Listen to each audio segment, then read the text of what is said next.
let's get to it.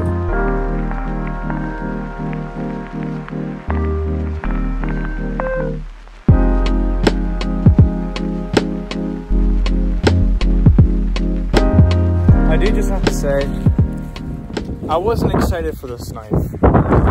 At announcement, at release date, and the minute after I bought it. Wasn't very excited because it's a steel knife. Not much excitement out of that.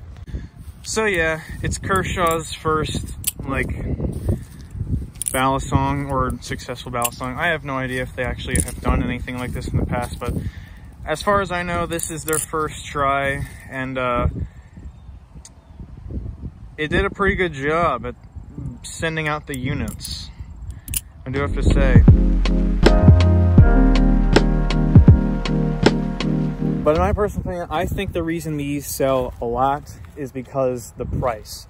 On Blade HQ, you can get one for like $109, which is a pretty good deal considering the quality. I do have to say, the quality on this is pretty darn nice, but I would have liked it a lot more if it was something that wasn't stainless steel, because this is just so heavy. And it's hard to justify them making this knife. Only reason I would see them making it is because they wanted a budget beginner knife to be their first successful knife, and they did a pretty good job on that part if that's what they're going for. Well, shit, I have to find another way around. 5150 blade steel, chamfered spine, nice looking blade style. I do have to say the blade style does look pretty nice on this. That is what I will say about it. I'm not really sure if this is like a Weehawk inspired Bowie blade, but it does kind of look like that, if you do have to be honest. But the main thing that I like about this is the tang area, the skeletonized tang area. That does look pretty cool in my personal opinion. That is a nice little thing for their first knife. But I'm not really sure if their efforts all went into things that are good, because it's a fucking heavy knife. What can I say? Steel, sandwich slabs, bearings.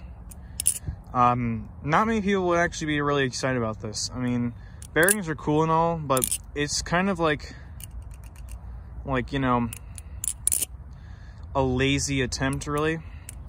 I mean, for their first knife, yeah, they want to be easy, just to make sure that the tolerances are tight, you know, hold up. So I guess for durability, this would be good.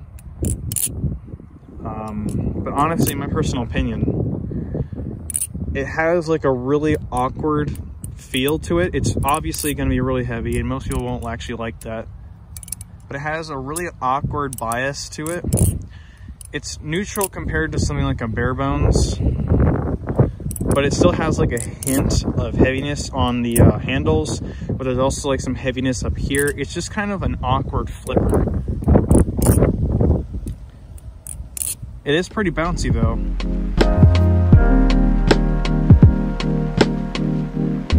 Now, if you buy this knife, it seems like right now that you have to buy Flytanium scales, which is great, because just like a lot of other stainless steel knives out there, this does come with its own other modifications, but right now it's just Flytanium.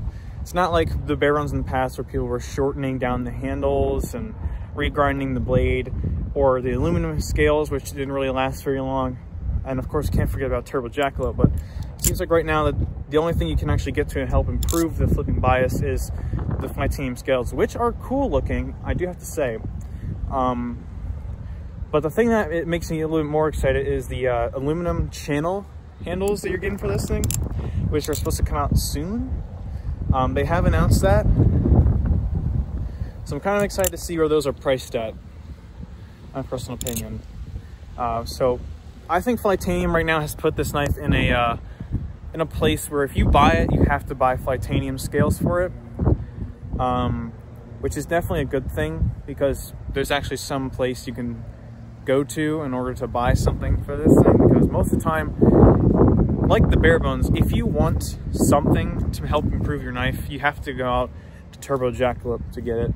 But this time you actually buy something for retail, help it. But for some reason, coincidentally, just like the Flytanium has announced the channel aluminum handles for the Lucha, BRS also announced the channel aluminum handles for the Barebones, which I don't know if it's much of a coincidence or not, but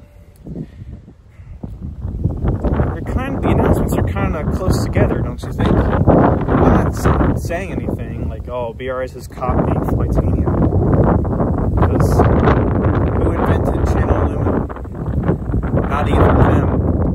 Overall, I do have to give props to Kershaw on designing a pretty nice looking and clean knife. I think that in some areas this knife does look pretty sleek and clean, but other areas, in my personal opinion, the handles, I don't really like how these look. I know they're kind of going for the whole tank pin style on the rest of the handles, but maybe they could have skeletonized it a different way. And even though it does come with some pros, of course, since it's bearings in stainless steel, it does have some cons. First off, it's terribly heavy. It has that, of course, that awkward handle bias, as I told you before. And since it has bearings in it, it's just too grindy and it's not smooth enough. What else? Oh yeah, these don't have much of a market value, and once you buy one of these, the value for them isn't very big, so you might lose a lot of money just buying one of these unless you buy Flytanium handles.